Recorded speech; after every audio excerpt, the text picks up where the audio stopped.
A campainha ecoou 3 vezes no apartamento triplex da Avenida Atlântica antes que alguém atendesse. Do lado de fora, sob o sol implacável de meio-dia no Rio de Janeiro, um rapaz franzino ajeitava a mochila surrada nas costas. Tênis desgastado, bermuda desbotada, camiseta branca manchada de óleo. Não tinha mais de 25 anos, e seus olhos escuros carregavam aquele cansaço de quem dormia mal há muito tempo. A porta se abriu. Um homem de terno azul marinho impecável, cabelos grisalhos penteados para trás, fitou o rapaz de cima a baixo com desprezo mal disfarçado. "Você é o chaveiro?" A voz transbordava incredulidade. "Sou sim, senhor. Rafael. Vim pelo chamado do cofre." O homem, Dr. Otávio Guzmão, como fazia questão de ser chamado, soltou uma risada seca, aquele tipo de riso que não alcança os olhos. "Mandei chamar um profissional, não um..." Ele pausou, procurando a palavra exata que pudesse ferir sem ser explícito. "Aprendiz." Rafael não desviou o olhar. Tinha aprendido nos últimos 3 anos que silêncio às vezes é a resposta mais eloquente. "O cofre está na biblioteca, doutor. Posso dar uma olhada?" Otávio revirou os olhos, mas abriu passagem. O apartamento exalava dinheiro. Piso de mármore travertino, lustres de cristal bacará, obras de arte que Rafael reconheceu serem originais. Tancredo do Amaral na parede. Volpe ao fundo. Cada peça ali valia mais do que ele ganharia em uma década inteira. Na biblioteca revestida de jacarandá, um cofre Fichet Boucher, modelo Carena, estava incrustado na parede. Francês, topo de linha. Sistema de travamento com mais de 1 milhão de combinações possíveis. Minha esposa esqueceu a combinação antes de viajar para Paris. Otávio explicou com impaciência, cruzando os braços. "Dentro tem documentos que preciso para uma audiência amanhã. 3 chaveiros já vieram aqui. Um disse que era impossível, outro que levaria 1 semana. O terceiro tentou furar e quase destruiu o mecanismo." Rafael se aproximou do cofre, ajoelhou-se. Seus dedos, calejados, mas surpreendentemente delicados, percorreram a superfície metálica como se estivesse lendo braille. "Quanto tempo você tem de profissão, garoto?" A pergunta veio carregada de sarcasmo. "O suficiente." "Suficiente?" Otávio soltou outra risada. "Sabe quanto custa esse cofre? 200 mil reais. Se você danificar, vai pagar até a 10ª geração." Rafael não respondeu.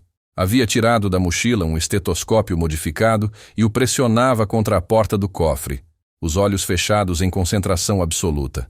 Seus dedos giravam o disco numerado com uma precisão quase sobrenatural. Movimentos milimétricos, pausas calculadas, ajustes imperceptíveis. Otávio observava com os braços cruzados, um sorriso de escárnio congelado no rosto. Depois de 2 minutos, perdeu a paciência. "Olha, eu pago 50 reais pelo seu tempo e você vai embora, tá bom? Vou chamar um especialista de verdade, alguém com certificação internacional." Rafael ergueu a mão esquerda pedindo silêncio, sem tirar o estetoscópio do cofre. Seus lábios se moviam em contagem silenciosa. O disco girava, parava, girava novamente. "Você tá me ignorando?" Otávio deu um passo à frente. "Ei, moleque, eu tô falando com você." Então aconteceu. Um clique. Suave, quase inaudível, mas definitivo. Rafael girou a alavanca. A porta do cofre abriu. O silêncio que se instalou na biblioteca foi sepulcral. Otávio ficou pálido, a mandíbula literalmente caída, olhos arregalados fixos no cofre aberto. Dentro, pastas organizadas, documentos, algumas joias. Isso é impossível." Ele balbuciou. Levou 3 minutos. 3 minutos. "Como você..." Rafael já estava guardando suas ferramentas, a expressão impenetrável. "São 200 reais, doutor. Combinado no telefone." Mas Otávio não conseguia desviar os olhos das mãos do rapaz. Aquelas mãos calejadas, manchadas de graxa, que acabavam de executar algo que beirava o impossível. "Espera", ele disse. a voz finalmente desprovida de arrogância. Onde você aprendeu a fazer isso? Rafael passou a alça da mochila pelo ombro. Em outro lugar, outra vida. Ele já estava quase na porta quando Otávio perguntou: qual seu sobrenome? Rafael parou. Suas costas tensionaram visivelmente. Por um segundo, apenas um segundo, algo atravessou seu rosto. Dor. Ou talvez vergonha. Ou ambos. Só Rafael. Ele respondeu, sem se virar. E saiu, deixando Otávio Guzmão sozinho com um cofre aberto e uma pergunta que não conseguiria tirar da cabeça pelo resto da tarde. Porque aquelas mãos, aquela precisão cirúrgica, aquele domínio técnico absoluto, aquilo não era de um chaveiro comum. Aquilo era de alguém que conhecia cofres da forma mais íntima possível. Mas o que um especialista daquele calibre estaria fazendo perambulando pelo rio em chinelos de dedo e cobrando R$ 200 por serviço? E mais importante, o que aconteceu para ele cair assim? Ah, e se você está se perguntando como essa história continua, comenta aqui embaixo de qual cidade você está acompanhando. Porque o que esse rapaz esconde vai muito além do que um simples cofre pode guardar. Rafael desceu os 11 andares pela escada. Evitava elevadores sempre que possível. Espaços fechados, olhares curiosos, perguntas educadas que invariavelmente levavam a mentiras desconfortáveis. A escada de serviço cheirava a produto de limpeza e solidão, um aroma que ele conhecia bem. Na rua, o calor do asfalto subia em ondas visíveis. Ipanema fervilhava com sua turba de turistas, ambulantes, corredores suados. Rafael atravessou a Avenida Vieira Souto caminhando pela sombra dos prédios, a mochila pesada batendo ritmicamente contra suas costas. Fisicamente não havia nada de extraordinário nele. 1,75 m, talvez 70 quilos molhados. Ombros ligeiramente curvados, como se carregasse um peso invisível. O cabelo preto estava comprido demais, caindo sobre a testa, escondendo parcialmente olhos que observavam tudo, mas raramente se encontravam com outros olhares. Suas mãos, porém, as mãos, contavam uma história diferente. Dedos longos, delicados, com aquela estranha combinação de calosidades de trabalho braçal e cicatrizes que sugeriam precisão técnica extrema. Uma queimadura antiga no dorso da mão direita. Unhas cortadas rentes, sempre limpas apesar da graxa que se acumulava nas cutículas. Ele parou num trailer de tapioca na esquina da Farm de Amoedo. A de queijo, por favor. A vendedora, Dona Célia, uma senhora negra de sorriso fácil e olhos perspicazes, já estava preparando antes mesmo que ele pedisse. Você só come queijo, menino. Um dia desses vai virar uma forma. Rafael esboçou um meio sorriso. Aquele tipo de sorriso que não chega aos olhos, que é mais gesto educado que alegria genuína. É o que dá para levar. Levar para onde? Você nunca conta nada da sua vida. Ele pegou a tapioca quente e entregou as moedas contadas. Porque não tem muito para contar, Dona Célia. Mas enquanto se afastava, mordendo a tapioca que queimava a língua, Dona Célia ficou observando. Tinha algo naquele rapaz. Uma educação sutil na forma como falava. Uma postura que não combinava com as roupas surradas. E, principalmente, aquele olhar. Ela tinha criado 5 filhos, enterrado um marido, sobrevivido a 40 anos de favela. Sabia reconhecer quando alguém estava fugindo de alguma coisa. Rafael seguiu até o ponto de ônibus, mas não embarcou quando o 432 parou. Preferiu caminhar. Sempre preferia.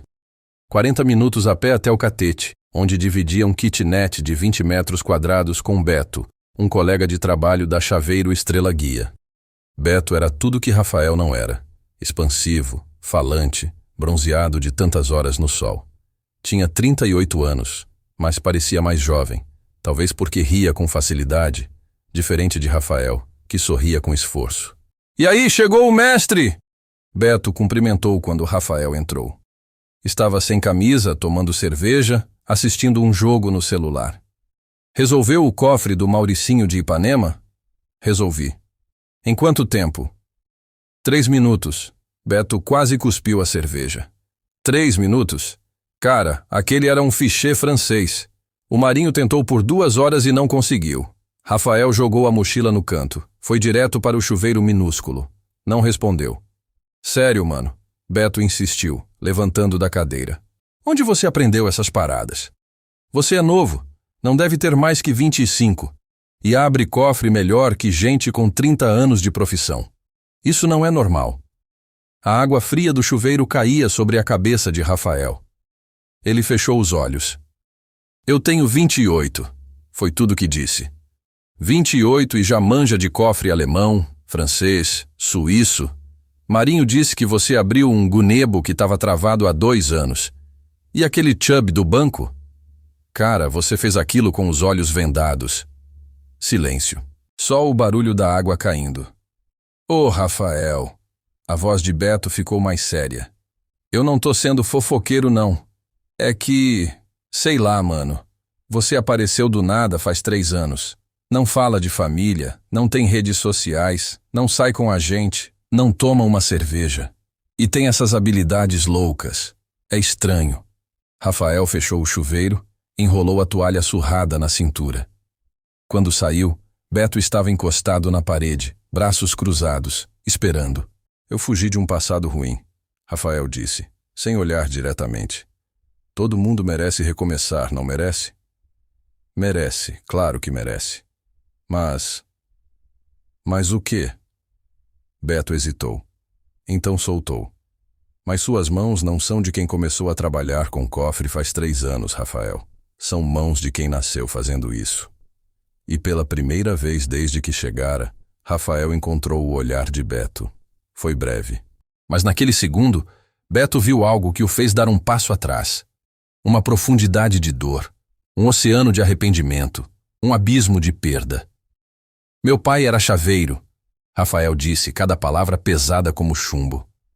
Me ensinou desde criança. Era mentira, mas era a mentira mais próxima da verdade que ele conseguia contar. Ele... Beto começou a perguntar. Morreu. Faz tempo. Rafael vestiu uma camiseta limpa, a mesma que lavava toda noite e secava no varal improvisado na janela. Vou dormir cedo. Amanhã tenho serviço às 6. Beto assentiu, sabendo que a conversa tinha acabado. Mas enquanto Rafael se deitava no colchão fino no chão, de costas para a luz, Beto ficou pensando. Porque ele não tinha contado toda a verdade também. Naquela tarde, enquanto Rafael estava em Ipanema, Beto tinha recebido uma ligação estranha. Um homem, voz educada, sotaque paulista, perguntando se ele conhecia um Rafael que trabalhava com cofres. Descreveu perfeitamente. Franzino, olhos escuros, cicatriz em forma de meia-lua no pulso esquerdo. Beto tinha negado. Instinto de proteção. Mas agora, olhando para as costas tensas do colega no escuro, se perguntava de quem exatamente Rafael estava fugindo e o que aconteceria quando o passado finalmente o alcançasse. O despertador tocou às 5h15. Rafael já estava acordado há 20 minutos, olhando o teto descascado do kitnet enquanto Beto roncava no beliche acima. Sempre acordava antes do alarme, como se seu corpo tivesse medo de ser pego desprevenido. O serviço da manhã era na Urca, uma mansão com vista para o Pão de Açúcar. Cofre antigo, modelo Mosler americano dos anos 70, emperrado por ferrugem e umidade. O cliente, um empresário aposentado chamado Eurico, tinha perdido a chave numa enchente de 2019. Rafael pegou 3 ônibus para chegar. Não tinha carro, não tinha moto, mal tinha dinheiro para as passagens. Os R$ 200 de ontem já tinham ido. 100 para o aluguel atrasado, 50 para a dona Célia que tinha emprestado na semana anterior, 50 para a comida. Sempre assim, sempre no fio da navalha. A mansão de Eurico era antiga, daquelas de arquitetura colonial portuguesa, azulejos portugueses na fachada, jardim selvagem onde bogainvilhas explodiam em roxo e rosa. Eurico tinha 83 anos, mãos trêmulas, mas olhar afiado. Você parece muito novo, foi a primeira coisa que disse. Mas sou bom, Rafael respondeu, sem arrogância. Fato. O cofre estava num escritório que cheirava a livros antigos e charutos.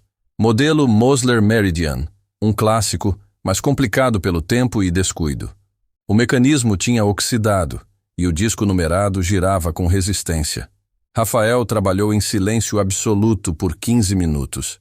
Eurico observava sentado numa poltrona de couro rachado, fascinado. Meu neto é da sua idade, comentou. Passa o dia no celular, não sabe nem trocar uma lâmpada. Você, pelo jeito, tem mãos de artesão. Rafael não respondeu, concentrado no ponto de resistência no mecanismo. Algo estava errado. O sistema de pinos estava desalinhado, provavelmente por uma tentativa anterior de arrombamento. Alguém já tentou forçar esse cofre, ele disse. O mecanismo interno foi danificado. É. Eurico se inclinou. Faz uns 10 anos vieram uns ladrões aqui. Arrombaram tudo, mas não conseguiram abrir o Mosler. Polícia disse que tinham sido profissionais. Rafael assentiu. Profissionais, mas não especialistas. Tinham usado força bruta onde precisavam de precisão cirúrgica. O resultado era um mecanismo traumatizado, cada pino ligeiramente fora de eixo. Ele abriu a mochila e tirou ferramentas, que fez Eurico arregalar os olhos, um conjunto de tensores de precisão, um endoscópio artesanal feito com fibra ótica e LED, um martelo de latão com cabo de madeira polida. Onde você conseguiu essas ferramentas? Eurico perguntou. São profissionais demais para um chaveiro de bairro. Rafael fingiu não ouvir. Inseriu o endoscópio através de um pequeno orifício de ventilação do cofre. Na tela improvisada do seu celular, apareceu a imagem borrada do interior do mecanismo. Jesus Cristo! Eurico sussurrou. Você fez isso? Precisava ver dentro sem abrir. Rafael murmurou, ajustando o foco. O segundo pino está travado. Vou ter que realinhá-lo manualmente. O que veio depois foi cirurgia. Não tinha outra palavra. Rafael usou o tensor para manter pressão constante na alavanca, enquanto, com a outra mão, manipulava um fio de aço fino como cabelo através do orifício, empurrando o pino milímetro por milímetro até sentir o clique do encaixe. 45 minutos depois, o cofre abriu. Eurico levantou da poltrona com dificuldade, as mãos tremendo mais que antes. Não era da idade. Era admiração pura. Filho, ele disse, voz embargada. Eu trabalhei 30 anos como engenheiro mecânico. Projetei máquinas, sistemas hidráulicos, estruturas, e o que você acabou de fazer, isso foi arte. Rafael já estava guardando as ferramentas. São R$300, senhor Eurico, pela complexidade. 300? O velho soltou uma risada. Isso vale 3.000. Você sabe disso, né? Eu cobro o combinado. Eurico foi até uma escrivaninha. Voltou com um envelope. Dentro, 6 notas de 100. Eu não... Aceita. Eurico interrompeu, forçando o envelope na mão de Rafael. E me responde uma coisa. Com essa habilidade toda, o que você está fazendo cobrando migalhas e morando em... Onde você mora? Rafael baixou os olhos. Catete. Kitnet. Catete. Eurico balançou a cabeça. Você podia estar trabalhando em banco, em empresa de segurança, treinando equipes, e isso é desperdício. Eu só quero viver quieto, Rafael disse, a voz quase inaudível. Quieto? O velho se aproximou, forçando Rafael a encará-lo. Ou escondido. Silêncio. Rafael desviou o olhar. Eurico suspirou. Olha, eu não sei que fantasmas você carrega, mas vou te dizer uma coisa que levei 83 anos para aprender. Não importa quão fundo você se enterre, o passado sempre cava mais fundo. Rafael saiu daquela mansão com R$600 no bolso e um peso novo no peito. Na volta, parou num mercadinho do Flamengo e comprou comida de verdade. Arroz, feijão, frango, ovos, legumes. Há quanto tempo não comprava legumes? Quando chegou no kitnet, Beto não estava. Tinha deixado um bilhete. Fui pro Maranhão, mãe doente. Volto semana que vem. Aluguel tá pago. Abraço. Rafael ficou sozinho pela primeira vez em meses. Cozinhou arroz com frango. Comeu devagar, cada garfada uma meditação. Depois lavou a louça, limpou o fogão, varreu o chão.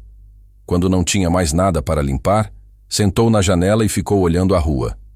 Era nessa hora que o passado gritava mais alto, porque Eurico tinha razão. Ele não estava vivendo quieto. Estava vivendo escondido. E a diferença entre essas duas coisas era tão grande quanto a distância entre quem ele foi e quem fingia ser agora. Seu celular tocou. Número desconhecido. Ele atendeu. Alô? Rafael? Voz de mulher, educada, formal.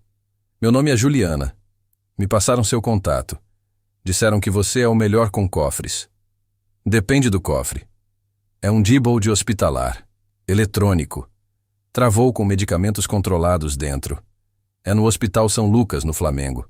Precisa ser hoje. Tem uma criança com crise convulsiva que precisa de fenobarbital e ele tá trancado lá dentro. Rafael fechou os olhos. Uma criança. Eu chego em 20 minutos. Porque era isso que o tornava diferente de quem ele tinha sido antes. Antes, ele abria cofres pelo desafio, pela adrenalina, pelo dinheiro. Agora, abria para salvar. Era a única forma de redenção que conhecia. O Hospital São Lucas era caos controlado quando Rafael chegou. Sirenes de ambulância, gente correndo, cheiro de desinfetante misturado com medo. Ele passou pela recepção segurando a mochila. Ninguém perguntou nada. Em hospital, quem anda com pressa e propósito vira invisível. Juliana o esperava no 3º andar, na porta da farmácia hospitalar. Tinha uns 40 anos, jaleco branco, olheiras profundas. Atrás dela, um cofre Diebold, modelo M-Tech, display digital piscando. Error Locked. Você é o Rafael? Ela perguntou, olhos correndo da cabeça aos pés dele, claramente decepcionada com o que via. Me falaram que você era especialista. Sou. Você parece ter 12 anos. 28. O cofre. Juliana apontou para o Diebold com frustração. O sistema travou durante uma atualização de software. A empresa disse que só consegue mandar um técnico amanhã de manhã. Amanhã. Temos medicamentos de urgência trancados aí. Fenobarbital, midazolam, diazepam. Tem uma criança de 6 anos no CTI, com convulsões que não param. Ela precisa de fenobarbital nas próximas 2 horas ou vai ter lesão cerebral irreversível. Rafael já estava na frente do cofre, analisando. Sistema eletrônico, o que significava que força bruta estava fora de questão.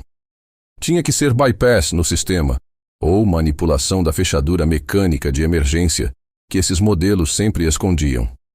Quanto tempo o senhor precisa? Um homem de cabelo grisalho apareceu no corredor. Doutor Maurício, dizia o crachá. Cirurgião-chefe. Não sei ainda. Preciso avaliar. Avaliar? Maurício soltou uma risada amarga. Garoto, eu chamei 3 empresas de segurança. 2 disseram que é impossível sem a senha mestra, a terceira quer R$20.000 para explodir a porta. Explodir destrói os medicamentos, Rafael disse sem tirar os olhos do cofre. Eu sei que destrói, Maurício explodiu.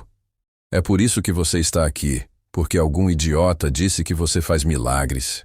Mas olha para você. Você mal saiu das fraldas, tem cara de mendigo e quer que eu acredite que vai abrir um cofre hospitalar trancado em modo de segurança máxima? Rafael não respondeu. Tinha tirado da mochila uma ferramenta que fez Juliana e Maurício trocarem olhares. Um analisador de frequência elétrica, aqueles que só técnicos especializados usam, conectado a um laptop antigo todo remendado com fita isolante. De onde você tirou isso? Juliana sussurrou. Construí.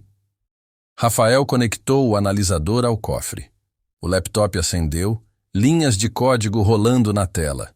Ele digitava rápido, dedos dançando sobre o teclado com uma familiaridade que não combinava em nada com a aparência desleixada. Você sabe programação? Maurício perguntou, agora mais curioso que cético. O suficiente. O suficiente para quê? Você tem quantos anos de formação? Rafael não respondeu. Estava concentrado nos padrões elétricos do cofre. O sistema tinha travado, sim, mas não completamente. Havia um loop de inicialização, O sistema tentando se resetar infinitamente, mas falhando sempre no mesmo ponto. Se ele conseguisse interromper o loop no momento exato... Preciso de silêncio, ele disse. Escuta aqui, garoto. Silêncio. O tom fez Maurício recuar.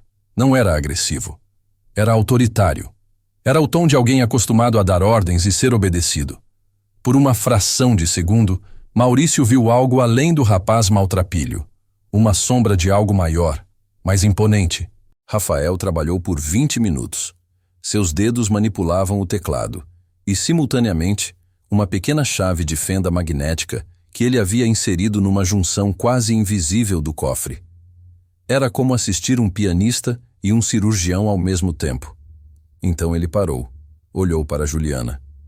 Quando eu apertar Enter, você tem 3 segundos para digitar qualquer código de 4 dígitos. Pode ser qualquer um.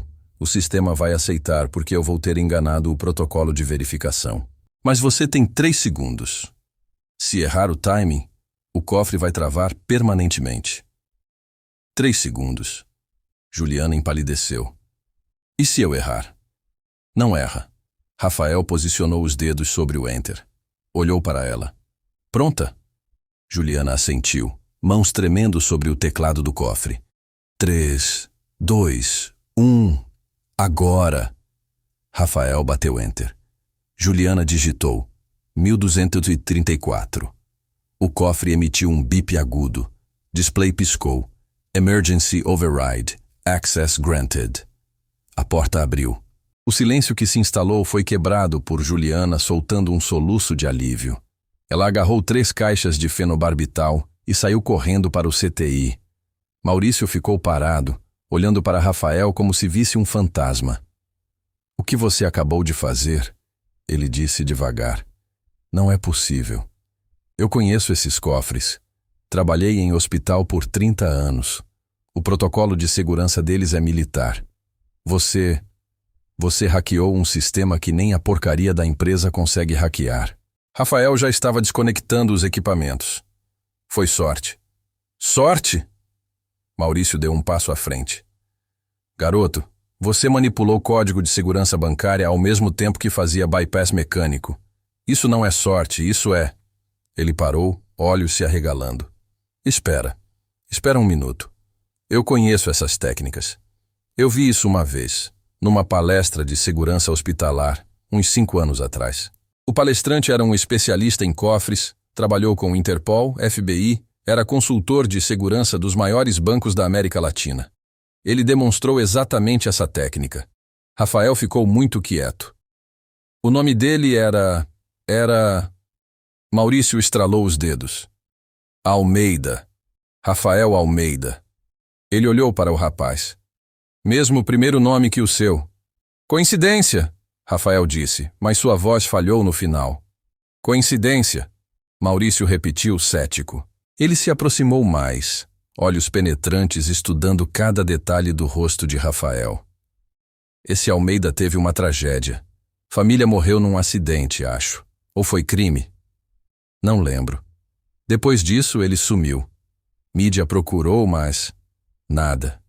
Desapareceu do mapa. Rafael enfiou o laptop na mochila com mãos que tremiam levemente. Eu cobro 500 pelo serviço. O hospital paga 1.000.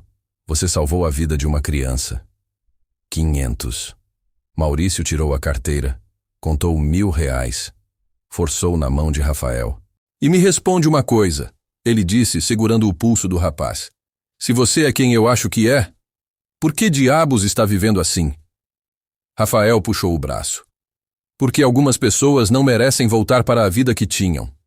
E saiu, deixando Maurício sozinho no corredor com uma certeza crescente e perturbadora. Porque ele tinha visto aquele rosto antes, em jornal, na TV, em algum lugar, anos atrás. E se ele estava certo sobre quem esse rapaz realmente era, então a queda tinha sido muito mais profunda do que qualquer cofre conseguiria guardar. Rafael não foi direto para casa. Caminhou sem rumo pelo Flamengo. O peso dos R$1.000 no bolso menor que o peso da suspeita nos olhos de Maurício. 5 anos. 5 anos se escondendo. E em 15 minutos, quase tinha sido descoberto por causa de uma técnica que ele próprio havia ensinado em palestras pelo mundo inteiro. O passado não cavava fundo como Eurico tinha dito. O passado era uma avalanche. Parou num orelhão. Sim, ainda existiam. E ligou para o único número que sabia de cor, além do próprio. 3 toques. 4. Alô? Voz feminina, cansada. Irmã Beatriz, sou eu. Silêncio do outro lado. Depois.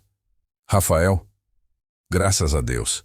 Você sumiu por 2 semanas. Achei que tinha acontecido algo. Irmã Beatriz coordenava a Casa do Caminho, um abrigo para dependentes químicos no Jacarezinho. Rafael conheceu ela 3 anos atrás, quando chegou ao Rio sem nada. Ela lhe deu comida, roupa, dignidade. Nunca perguntou de onde ele vinha. Ele nunca contou. Desculpa, irmã. Trabalho. Trabalho ou fuga? Rafael sorriu triste. Ela sempre sabia. Um pouco dos dois. Precisa de alguma coisa? Não. Só queria ouvir sua voz. Ele podia sentir o sorriso dela através da linha. Você continua vindo no sábado? As crianças perguntam por você. Rafael dava aula de marcenaria para os filhos dos moradores do abrigo. Ensinava a consertar, construir, criar. Era a única hora da semana em que se sentia útil de verdade. Vou estar lá. Quando desligou, sentiu o celular vibrar. Mensagem de número desconhecido. Sei quem você é. Preciso falar com você. Amanhã, 10 horas, Confeitaria Colombo. Venha sozinho. Não é ameaça. É oportunidade. Doutor Maurício. O coração de Rafael despencou. Ele digitou: quem te passou meu número, mas deletou antes de enviar. Sabia a resposta. Hospitais tinham registros. Maurício era cirurgião-chefe. Tinha acesso a tudo. A noite foi insônia pura. Rafael ficou deitado no colchão, olhos no teto, calculando possibilidades. Fugir de novo? Para onde? São Paulo? Sul? Tinha fugido de São Paulo. Tinha fugido de Porto Alegre. Tinha fugido de Brasília. Em algum momento, a fuga tinha que acabar. Ou não acabava nunca. Às 7 da manhã, estava na porta da Confeitaria Colombo, 3 horas adiantado. Comprou um café que não conseguiu tomar. Às 10 em ponto, Maurício chegou, agora sem jaleco, vestido como civil. Calça jeans, camisa polo, tênis confortável. Parecia menor fora do hospital. Mais humano.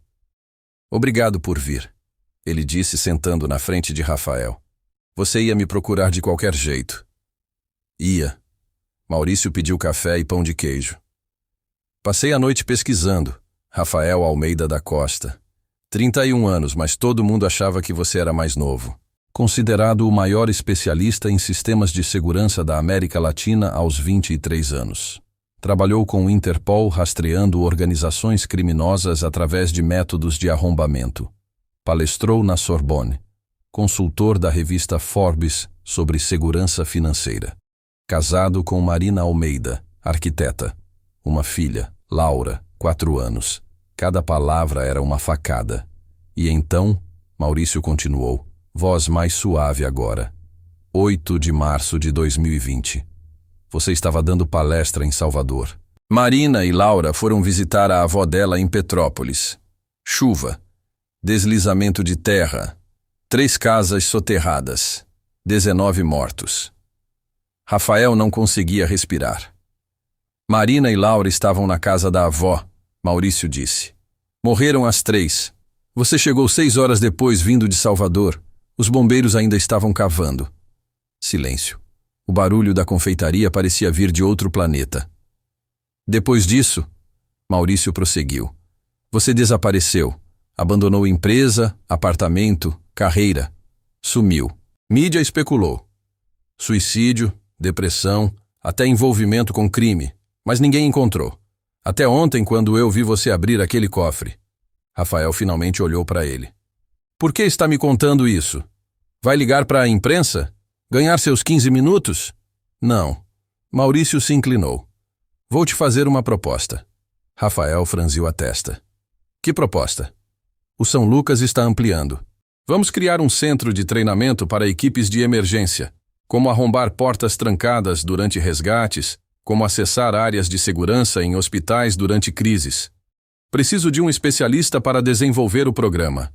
Salário digno. Carteira assinada. Sua identidade protegida. Posso te registrar com nome social sem exposição. Por quê? Rafael perguntou. Por que fazer isso por mim? Maurício olhou para o café. Porque eu também fugi uma vez, ele disse baixinho. Há 20 anos, matei um paciente por erro cirúrgico. Garoto de 17 anos, cirurgia de rotina. Eu estava bêbado. Fui absolvido na justiça, mas não na minha consciência. Larguei tudo, fui para o interior da Bahia. Trabalhei em posto de saúde durante 10 anos. Voltei diferente. Não melhor, só diferente. Ele encontrou os olhos de Rafael. A diferença entre nós é que você se pune por algo que não foi culpa sua. Eu me puni por algo que foi. Rafael sentiu algo quebrar dentro dele. Uma represa de 5 anos rachando. Eu não consigo, ele sussurrou. Não consigo voltar a ser quem eu era. Ninguém está pedindo isso. Estou te oferecendo uma chance de ser quem você quer ser agora. E pela primeira vez em 1827 dias. Sim, ele contava. Rafael sentiu algo que tinha certeza que estava morto. Esperança, pequena, frágil, mas viva. Eu preciso pensar, ele disse. Pensa, mas pensa rápido. A vida não espera. E segundo você mesmo, cofres trancados matam. Rafael saiu da Colombo com o cartão de Maurício no bolso e uma escolha impossível na cabeça. Continuar fugindo ou começar a voltar? Porque voltar significava enfrentar tudo, a dor, a culpa, os olhares de pena, a imprensa. Mas fugir significava continuar morrendo devagar. E talvez, apenas talvez, morrer devagar fosse pior que morrer de uma vez. Rafael passou 3 dias sem responder Maurício. 3 dias trabalhando em piloto automático, cofres, fechaduras, chaves. 3 dias evitando pensar, mas pensando em cada segundo livre. Na quinta-feira, recebeu outra chamada. Número desconhecido. Alô? Rafael Almeida da Costa? Voz masculina, formal, gravada. Aqui é do escritório Guzmão em Associados. Dr. Otávio gostaria de falar com o senhor. É urgente. O estômago de Rafael revirou. Otávio. O advogado da cobertura em Ipanema.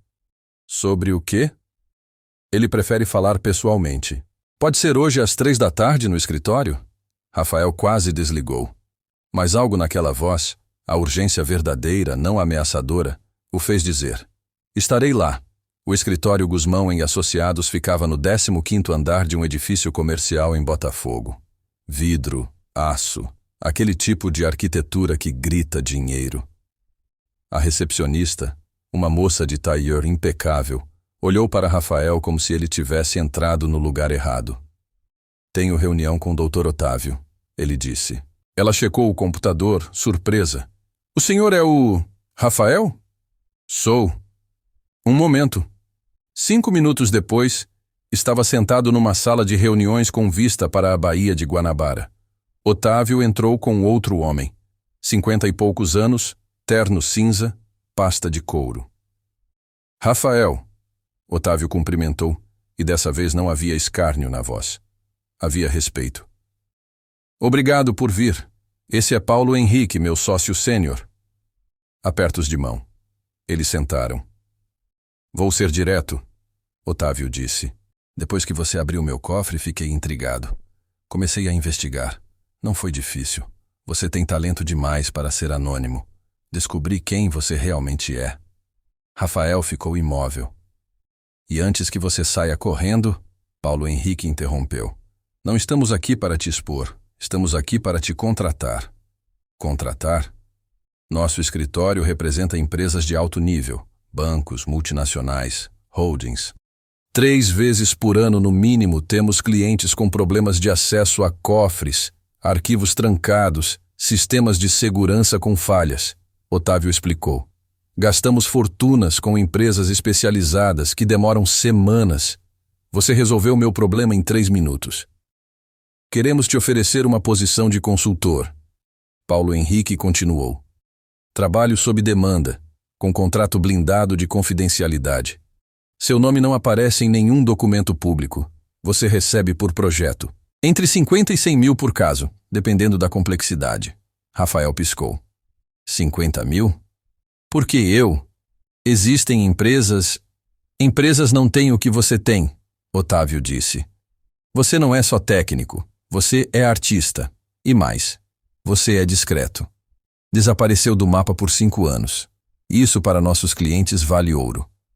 Rafael olhou pela janela. 50 mil por caso. Podia alugar um lugar decente, comprar comida de verdade, parar de contar moedas. Mas também significava voltar, mesmo que parcialmente, para aquele mundo. Eu preciso pensar. Pensa, Otávio disse, deslizando um cartão pela mesa. Mas enquanto pensa, aceita um adiantamento. 20 mil, pela consultoria sobre o fichê. Considera um bônus de boa-fé. Ele empurrou um envelope. Rafael abriu. 20 notas de R$1.000. Eu não. Aceita, Paulo Henrique disse. E se decidir que não quer o trabalho, fica com o dinheiro mesmo assim. Compra umas roupas decentes, pelo menos. Ele sorriu, sem maldade. Com todo respeito, você parece mendigo. Rafael saiu daquele escritório com R$20 mil e 2 propostas na mesa. Voltar como Salvador, Maurício, ou voltar como Sombra, Otávio. Naquela noite, foi visitar irmã Beatriz. Contou tudo. Ela ouviu em silêncio, mãos entrelaçadas, até o fim. E agora? Ela perguntou. Não sei. Acho que tenho medo. De quê? De que se eu voltar vou lembrar quem eu era. E quem eu era tinha uma família. E minha família... A voz quebrou. Irmã Beatriz segurou a mão dele. Rafael, escuta. Você não traiu a memória de Marina e Laura por estar vivo. Você traiu se ficar morrendo por dentro. Mas eu não mereço... Quem é você para decidir o que merece? Ela falou alto pela primeira vez. Deus não te tirou desse mundo ainda porque tem propósito para você. E propósito não é viver escondido em kitnet e abrindo fechadura de portão. Rafael ficou calado. Você salvou uma criança semana passada. Ela continuou. Você ensina marcenaria para jovens em risco. Você doa metade do que ganha. Isso não é punição, Rafael. Isso é redenção. Mas redenção de verdade exige que você saia da sombra. Ele assentiu devagar.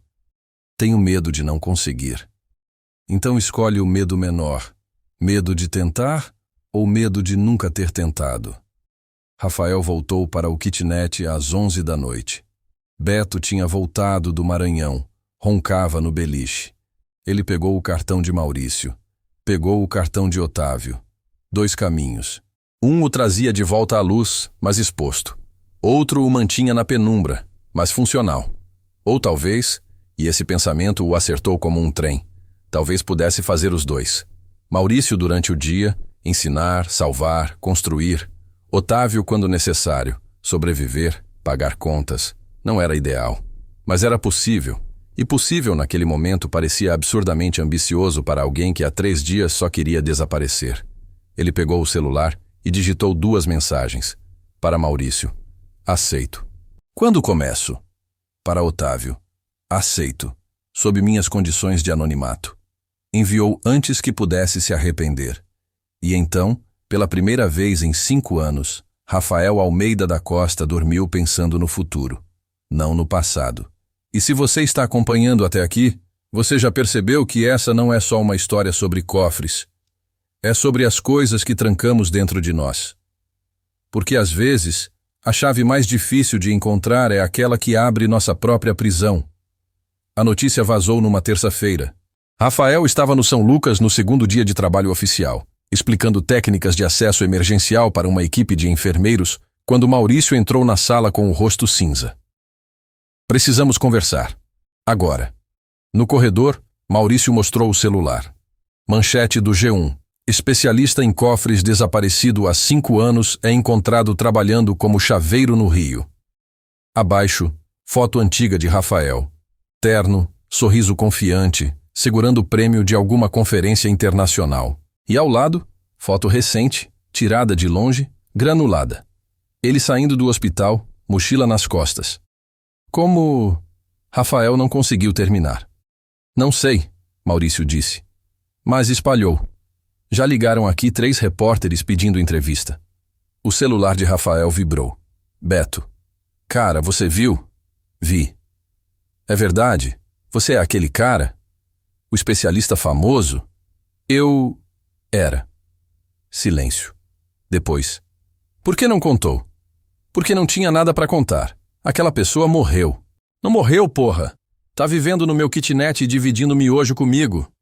Rafael desligou. Mas as ligações não pararam. Números desconhecidos, repórteres, ex-colegas, curiosos. Ele desligou o celular. À tarde, irmã Beatriz ligou para o telefone fixo do hospital.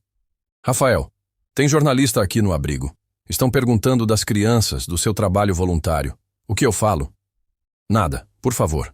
Não fala nada. Eles vão inventar se eu não falar. Deixa inventar. Ele saiu do hospital pela saída de emergência, mas havia fotógrafos, flashes, perguntas gritadas. Rafael, é verdade que você vive em favela? Por que abandonou a carreira? Você culpa a si mesmo pela morte da família? Essa última fez ele parar, virar, encarar o repórter, um cara de uns 30, microfone estendido. Quem te deu o direito de perguntar isso? É de interesse público. Você era figura pública. Eu não sou mais nada, Rafael explodiu. Eu só queria viver em paz, mas isso, claro, virou manchete. Naquela noite, sozinho no kitnet, Beto tinha saído provavelmente com medo ou vergonha, ou ambos. Rafael finalmente fez o que tinha evitado por 5 anos. Pesquisou sobre si mesmo. YouTube, Rafael Almeida, palestra Sorbonne. Ali estava ele, 25 anos, cabelo curto, terno caro, falando fluentemente em francês sobre sistemas de segurança bancária. Plateia lotada, aplausos. Google, Rafael Almeida, tragédia Petrópolis. Fotos. Manchetes. Especialista perde esposa e filha em deslizamento. Foto dele chegando no local, desfigurado de dor, sendo segurado por bombeiros. Instagram. Perfil antigo, ainda ativo embora abandonado. Última foto. Marina e Laura na praia. Laura fazendo castelo de areia, Marina rindo. Legenda. Meus amores, meu tudo. Comentários recentes, após a notícia. Que triste, o cara destruiu a própria vida. Entendo ele, perder família assim. Mas virar mendigo, isso não honra a memória delas. Ele devia procurar ajuda, não fugir. Rafael fechou o computador com tanta força que a tela rachou. Aquelas pessoas não sabiam. Ninguém sabia. Como era acordar todo dia e, por 3 segundos, esquecer que elas estavam mortas. E então lembrar. E ter que reviver a perda de novo. Como era ver meninas da idade de Laura e sentir uma dor física no peito. Como era olhar no espelho e ver um fantasma. Ele não tinha fugido por covardia. Tinha fugido por sobrevivência. Porque se tivesse ficado naquele mundo, palestra, entrevistas, olhares de pena, sussurros, teria se matado. Não de uma vez, devagar, um dia de cada vez, até não sobrar nada. O celular tocou. Número de São Paulo. Ele atendeu sem pensar. Rafael? Voz de homem. Meia idade. Aqui é Henrique Meirelles. Você se lembra de mim? Rafael lembrava. Henrique tinha sido seu mentor, o homem que o introduziu ao mundo de segurança de alto nível, que o levou para Paris, Londres, Nova York. Lembro. Eu vi a notícia. Filho, por que você não me procurou? Porque eu não queria ser encontrado. Mas, Rafael, você era brilhante. É brilhante. Jogar tudo fora assim... Eu não joguei nada fora. Rafael disse, voz quebrando. Tudo foi arrancado de mim. Tudo. Minha esposa, minha filha, minha vida. E vocês queriam que eu voltasse? Sorrisse para a câmera? Fingisse que estava tudo bem? Ninguém esperava isso. Esperavam sim! Rafael gritou. Todo mundo esperava que eu fosse forte, que superasse, que honrasse a memória delas sendo bem-sucedido. Mas sabe o que honra a memória delas? Sobreviver, do jeito que eu consegui. E consegui assim, sozinho, escondido, em paz. Silêncio do outro lado. Só... Henrique começou, voz embargada. Só queria que você soubesse que nunca te esquecemos. E se precisar de ajuda, qualquer ajuda é só ligar. Desligou. Rafael ficou sozinho no escuro, a cidade lá fora indiferente à sua dor. E pela primeira vez em 5 anos, ele chorou de verdade. Não chorou silenciosamente. Chorou alto. Chorou convulsivamente. Chorou tudo o que tinha segurado. Raiva, culpa, saudade, desespero. Chorou até não ter mais lágrimas. E quando parou, exausto, algo dentro dele tinha mudado. Porque pela primeira vez, ele não tinha fugido da dor. Tinha enfrentado. E continuava vivo, ferido, quebrado, mas vivo. E talvez, apenas talvez, estar vivo já fosse vitória suficiente por hoje. A primeira entrevista foi ideia de Maurício. Se você não controlar a narrativa, eles controlam por você, ele disse. Fala uma vez do seu jeito e acabou. Rafael aceitou sob condições. Uma revista, uma entrevista escrita, sem fotos recentes. A repórter, Ana Paula, foi ao hospital numa sexta de tarde. Tinha uns 40 anos, olhos gentis, gravador discreto. Por que você sumiu? Foi a primeira pergunta. Rafael olhou pela janela. Porque o Rafael Almeida que todo mundo conhecia morreu junto com minha família. O que sobrou não sabia ser aquela pessoa. E quem você é agora? Ainda estou descobrindo. Você se culpa pela morte delas? Essa foi a pergunta que ele mais temia. Respirou fundo. Toda noite por 5 anos eu revivi aquele dia. Se eu não tivesse aceitado a palestra em Salvador, se tivesse insistido para elas não irem, se tivesse chegado mais cedo. Ele encontrou os olhos dela. Racionalmente eu sei que não foi culpa minha, mas dor não é racional, e culpa não espera permissão da lógica para existir. O que te fez voltar? Não voltei. Estou chegando num lugar novo. A diferença é sutil, mas importante. A entrevista saiu 5 dias depois. Título: Rafael Almeida, o homem que teve que morrer para aprender a viver. Foi respeitosa, honesta, dolorosa, mas digna. E algo inesperado aconteceu. Empatia. Comentários nas redes sociais mudaram de tom. Que história forte. Força, Rafael. Perder família assim não julgo ele por nada. Admiro a coragem de recomeçar. Mas o mais importante foi uma ligação que ele recebeu 3 dias após a publicação. Rafael? Voz feminina. Trêmula. Meu nome é Cristina. Sou mãe da Laura. A Laura do hospital. A menina com convulsão que você salvou. Rafael congelou. Eu não sabia seu nome completo até ler a reportagem. Ela continuou. E aí entendi. Você perdeu uma Laura e salvou a minha. Ele não conseguiu falar. Eu só queria que você soubesse que você não precisa se culpar por nada. Porque o que você fez por minha filha, o que você fez por tantas pessoas, isso honra sua família mais do que qualquer prêmio ou carreira. Rafael desligou e chorou de novo, mas dessa vez não era só dor. Era também libertação. Semanas passaram. O trabalho no hospital se consolidou. Rafael montou um curso de acesso emergencial que virou referência. Começou a treinar equipes de bombeiros, policiais, médicos. Os trabalhos para Otávio também cresceram. Casos discretos, bem pagos, sempre sigilosos. Ele conseguiu alugar um apartamento pequeno, mas digno em Laranjeiras. Comprou móveis usados. Montou uma pequena oficina no quarto de serviço. Numa tarde, Beto apareceu na porta. Posso entrar? Claro. Beto olhou ao redor, assoviou. Melhorou, hein? Melhorou. Olha, Beto coçou a cabeça. Desculpa ter sido esquisito depois da notícia.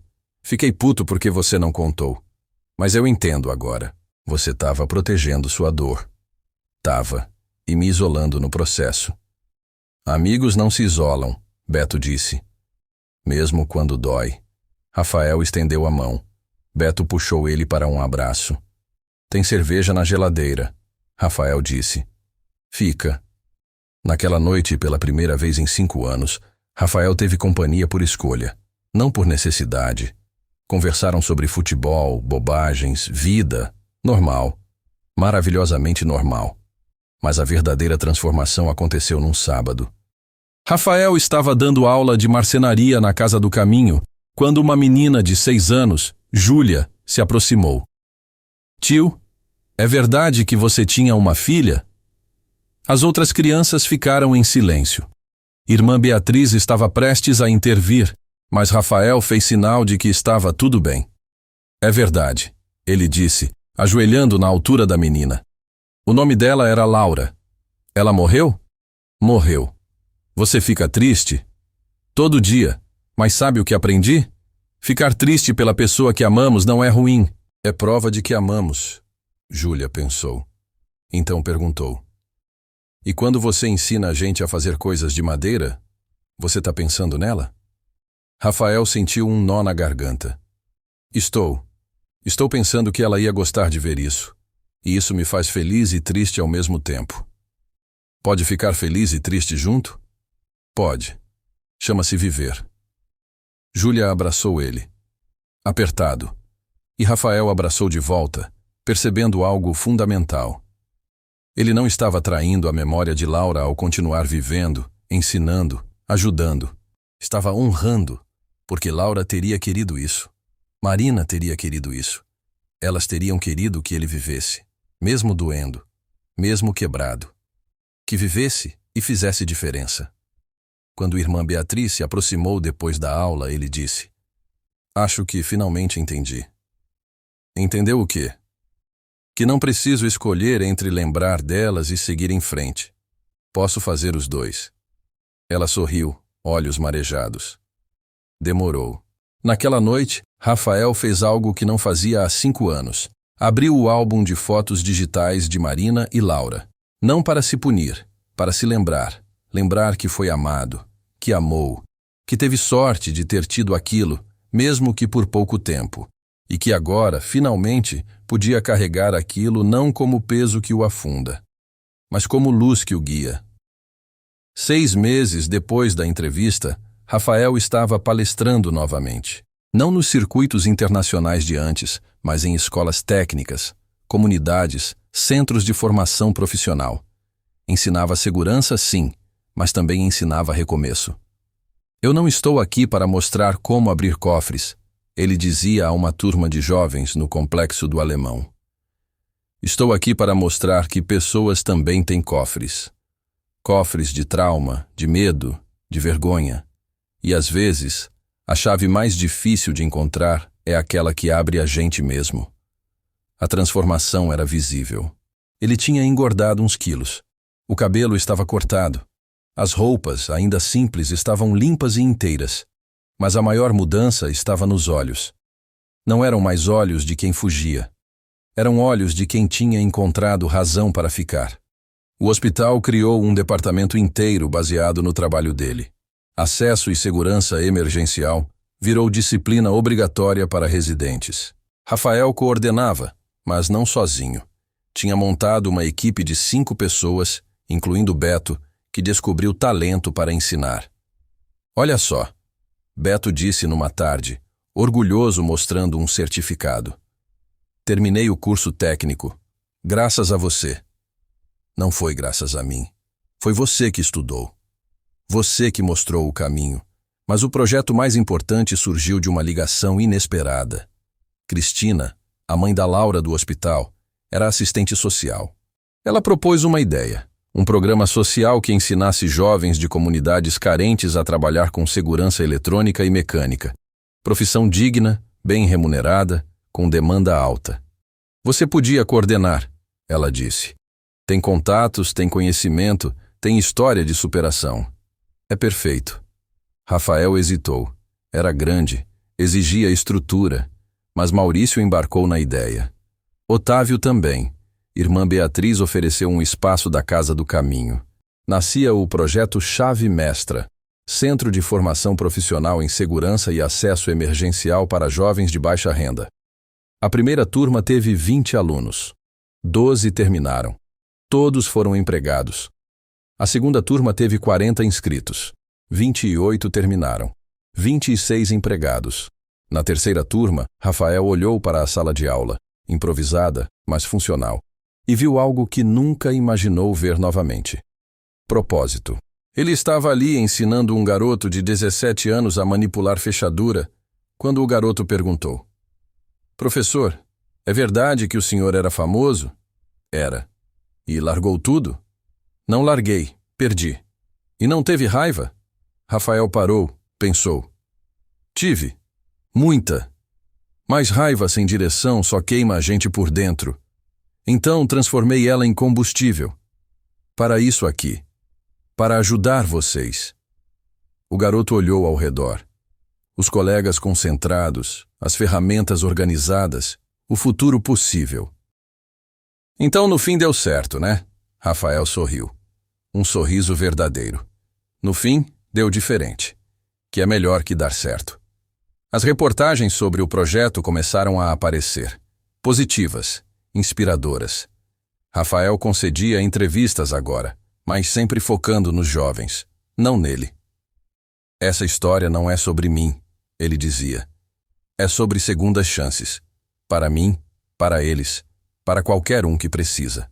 Numa noite, após uma aula especialmente boa, Rafael voltou para casa e fez algo simbólico. Pegou a mochila surrada que carregava há 5 anos e a guardou no armário. Comprou uma nova. Simples, mas nova. Porque não precisava mais carregar o peso do passado em cada umbrada. Podia honrá-lo de outra forma, construindo o futuro. E quando deitou naquela noite, em cama própria, em apartamento próprio, em vida reconstruída, pensou em Marina e Laura pela 1000ª vez.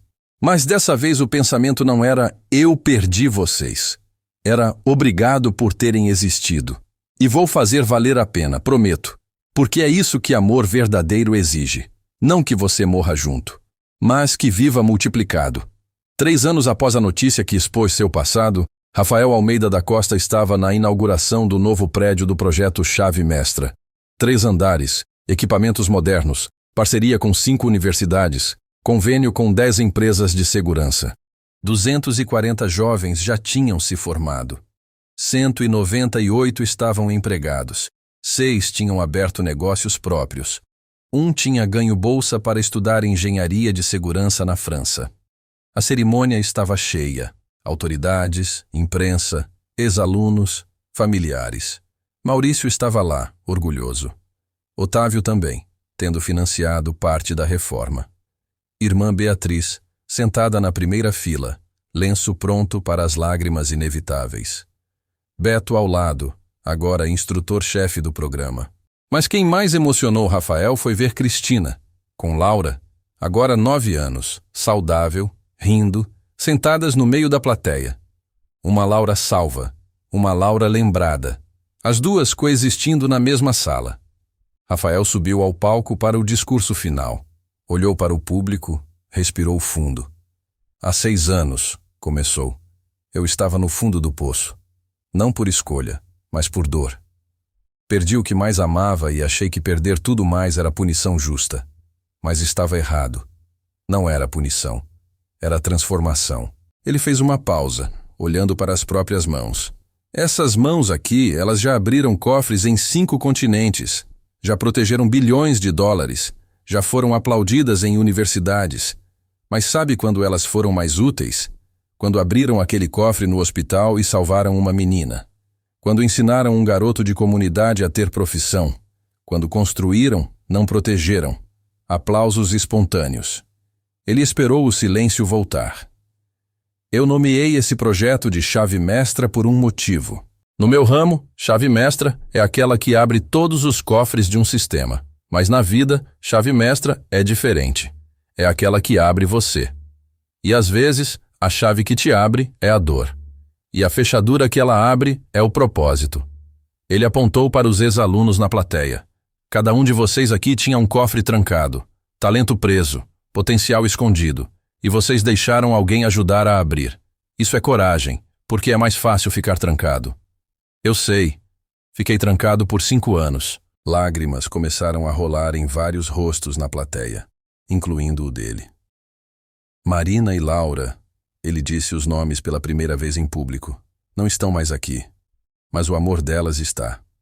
Em cada jovem que eu ensino, em cada vida que mudamos, em cada segunda chance que oferecemos. Porque é isso que amor verdadeiro faz. Ele não morre, ele se multiplica.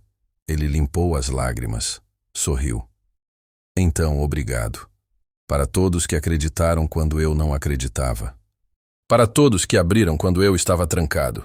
E para Marina e Laura, onde quer que estejam. Eu entendi. Demorei, mas entendi. Vocês não querem que eu pare de viver. Querem que eu viva por 3. A plateia se levantou. Aplausos que duraram minutos. Depois da cerimônia, Rafael ficou conversando com ex-alunos, abraçando, rindo. Um garoto de 18 anos, formado há 6 meses, puxou ele de lado. Professor, eu arrumei emprego numa empresa de segurança, salário bom. Vou tirar minha mãe do aluguel. Parabéns! Mas sabe o que é mais louco? Meu chefe disse que me contratou porque viu que eu estudei com Rafael Almeida. O Rafael Almeida. E aí eu pensei, caralho, meu professor é o cara. Rafael riu. Não sou o cara, sou um cara. Tentando fazer o certo, assim como você. Mas, professor... O garoto hesitou. Como o senhor fez? Para voltar depois de perder tudo? Rafael olhou para o prédio do Chave Mestra. Para os jovens conversando.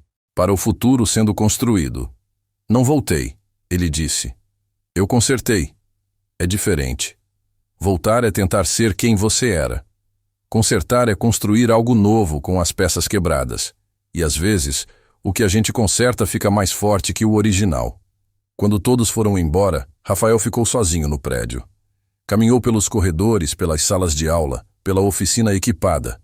Parou na frente de uma placa na entrada.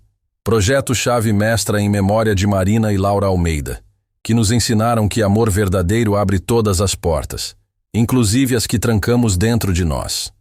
Ele tocou a placa, sussurrou. Consegui, meus amores. Não do jeito que imaginávamos, mas consegui. E naquele momento, Rafael finalmente entendeu o que significava estar em paz. Não era esquecer, não era superar, era integrar, era carregar a dor e a alegria juntas, a perda e o propósito. O passado e o futuro.